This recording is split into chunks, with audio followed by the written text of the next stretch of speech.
Hi, this is Mark Henry here with you to give you more information on the paranormal and the occult. Well, today I wanted to discuss meditation and its role and occult practice. Well, first of all, what is meditation? Meditation is actually very hard to define because it represents a set of practices which are very diverse, which span many different cultures and religions and spiritual traditions. The I guess the expression and the effect of meditation is generally to calm your mind, to decrease or eliminate the chatter that we have in our minds. Some even use it to decrease physical pain. What I like think of it as is meditation is a way of actually getting into a trance in the same way hypnosis helps you get into a trance, and they do it in kind of necessarily different ways. But the trance state is the state in which one can actually use in order to do various practices in the paranormal and the occult. Now, and as far as meditation and how it's represented in different religions, Buddhism is a firm believer in meditation and that if one practices, one can achieve enlightenment and liberation. In Hinduism, I believe it's called moksha, which is again the liberation from the wheel of birth and death. Now, again, in this video, we're not going to be talking too much about that, but basically its role and occult practice. But first, before I get into any of that, let me give you, I guess, a few basic techniques in meditation that I do. The first thing that I do is a breathing meditation, and what I do is I breathe to a specific count, which isn't uncommon in breathing meditations. So I might pick something like breathe in to the count of 4, hold to the count of 2, and then breathe out to the count of 8, so that the exhalations are twice the inhalations and 2 is just the pause in between. And it isn't just me just breathing. Normally, we actually in the West especially don't breathe deeply enough. We know from studies in stress and anxiety that when people breathe and they're in those states, they breathe kind of high in the chest. And what you want, and they sometimes breathe shallow, and if they're, depending on the level of anxiety, may even breathe rapidly. So what you want to do in meditation is to breathe slower and deeper, and you do that through abdominal breathing. And abdominal breathing would be just when you breathe in, you imagine your lungs expanding and you're actually pushing your stomach out as you breathe in. It's almost like the air is completely encapsulating and filling up your belly. And then when you finish with that, you'll pause for like 2 seconds, 1, 2, and then you'll slowly breathe out. So it'll be 1, 2, 3, 4, 5, 6, 7, and 8. Maybe slightly slower. If you want some type of measure of the counts, you can just say 1 Mississippi, 2 Mississippi, and that sort of thing. That's about a second each. So 4, 2, 8, or if you don't like those, let's say that you are a cigarette smoker and don't have a lot of lung capacity, you could do 2, 2, 4, and then hopefully maybe work your way up to 3, 2, 6, 4, 2, 8, 5, 2, 10. So that'd be the first kind of breathing meditation I would suggest. I actually do this with my group when I conduct group therapy, and clients really like it. It helps them out. Actually, some of them actually fall asleep because they're not used to that state of relaxation, except when they sleep. So I guess moving on to the next thing, mindfulness. Now, mindfulness is a modern day, I guess, term for really old Eastern practices. This would have to do with the fact of paying attention to your body rhythms as one aspect of it. So I might do a body scan where I go and look for areas of tension and send my awareness there, my consciousness, and then kind of keep it there. And then through my awareness being there, if I stick with it, many times it will relax or it'll give me some type of information.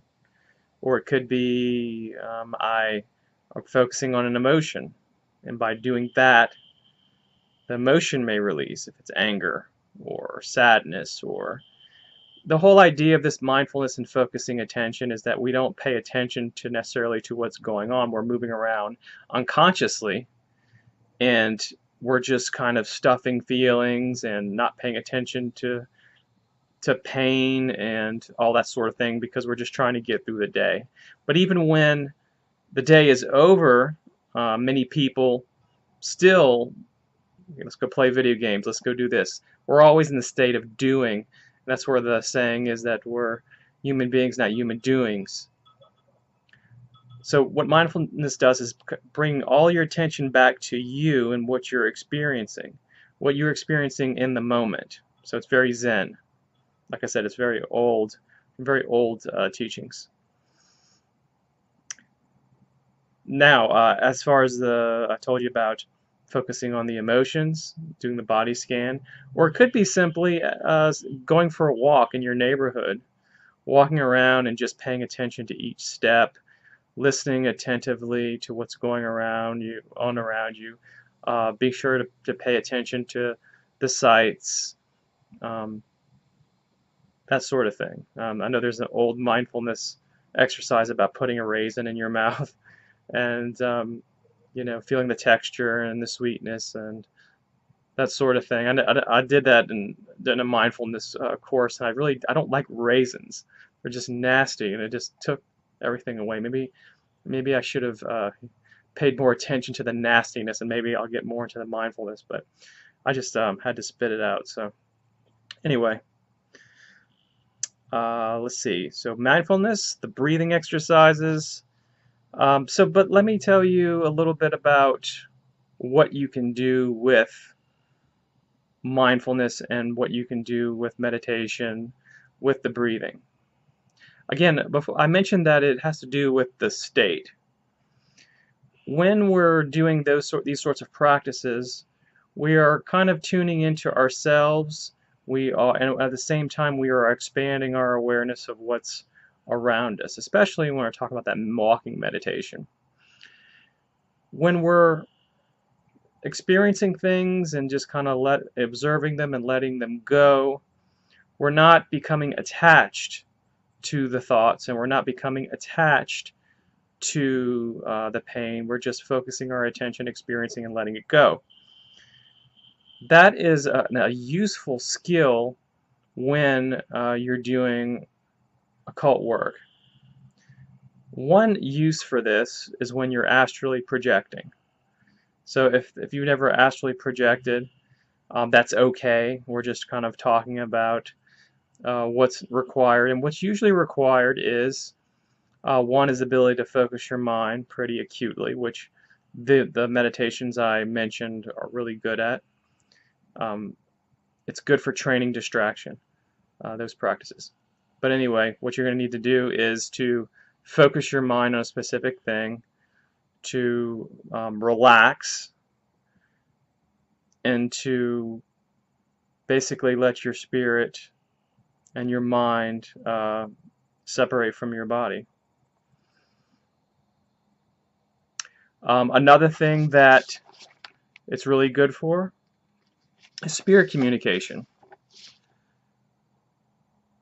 When you're trying to communicate with non-physical entities, you're communicating on a wavelength that you're not communicating with other human beings. So you're on a completely different plane, and that requires that trance. It requires that altered states of consciousness. It also requires you to pay close attention to what you're receiving, being very open. Also, again, that is what the mindfulness exercise is especially good for, being able to pay attention and directing your awareness, to not get stuck in your head. If you are trying to communicate with a spirit and you're worried about, and it's being attached to what you're going to eat for dinner, that's not a good thing. It means that you're going to be focused on that, and it's going to block or obstruct whatever is coming through that the spirit is trying to communicate. You kind of see how this works?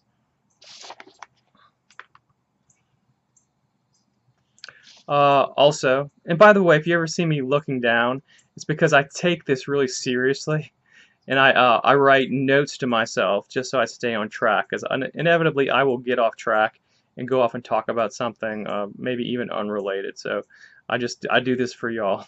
So if you see me looking down, I'm trying to stay on track. So, ability to do magic. This is essential. Meditation and meditation-like practices are essential to magic.